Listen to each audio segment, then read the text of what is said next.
പെരുന്നാളിൻ്റെ രാവിലെ ഉച്ചവരെയുള്ള വിശേഷമല്ലേ ഞാൻ നിങ്ങളോട് പറഞ്ഞത്. അപ്പോൾ പെരുന്നാളിന് വൈകുന്നേരത്തെ വിശേഷം പറയണ്ടേ. അപ്പോൾ വൈകുന്നേരം ഇനി ഉമ്മമാരെ പെരുന്നാളല്ലേ അല്ലേ. അങ്ങനെ നമ്മളെല്ലാവരും നമ്മളെ നെയ്ബറും ഫാമിലിയും എന്നില്ല എനിക്ക് എല്ലാവരും ഒരു വക വന്നിട്ടുണ്ടായിന് വൈകുന്നേരം. അങ്ങനെ എല്ലാവരും നമ്മൾ ബിസിയെല്ലാം ആക്കിയിട്ടെല്ലാം അതിന് ശേഷം ഇല്ലേ എന്ത് കാട്ടുമ്പോൾ അത് വേണ്ട ഇത് വേണ്ട ജ്യൂസ് വേണ്ട അതിലൊന്നും ഇല്ലെല്ലാം പോയിട്ട് നല്ല എല്ലാവരും വേറെ ഫുള്ളല്ലേ അല്ലേ. അപ്പോൾ പെരുന്നാളിൻ്റെ അപ്പം വേണ്ടാന്നല്ലിട്ട് നമ്മളിങ്ങനെ ഓരോന്നോരോന്ന് നോക്കിയിട്ടും വിഷം പറഞ്ഞുകൊണ്ടെല്ലാം ആയിട്ടില്ലേ അതിന് ശേഷം ഓറ് പോയിട്ടുണ്ടായിന്.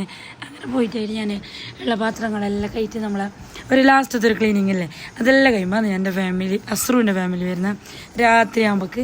അപ്പോൾ ഞാൻ ഉമ്മാരുടെ പോകാൻ ഇറങ്ങുന്നുണ്ടായിന്. അപ്പോൾ എല്ലാം ക്ലീൻ ആക്കുന്നുണ്ടെങ്കിൽ ഓർ വന്ന് അപ്പോൾ ഓരോ തന്നെ നിങ്ങൾക്ക് ബുദ്ധിമുട്ടായി നമുക്കെന്ത് ബുദ്ധിമുട്ട് പെരുന്ന ആൾ വരൽ ഒരു ബിസിയാക്കുക അതെല്ലാം നമുക്കൊരു ഭയങ്കര ഇഷ്ടമുള്ള സംഭവം അല്ലേ. നല്ല ഒരു ബുദ്ധിമുട്ടില്ല. ഞാൻ രാത്രി പോകും വരക്കല്ലേ. അങ്ങനെ നമ്മൾ കുടിക്കലും ഫോട്ടോസ് എടുക്കലും ചിരിക്കലും കളിയും എല്ലാം കഴിഞ്ഞ് പിന്നെ ഒരു രാത്രി ഒരു ഏകദേശം 8-9 ഒരു 10 മണി ആ ഒരു ടൈമാകുമ്പോൾ അന്ന് പോയത്. പിന്നെ ഓർ പോയതിന് ശേഷമാണ് ഞാൻ മൊഗ്രാൽ പോയത്.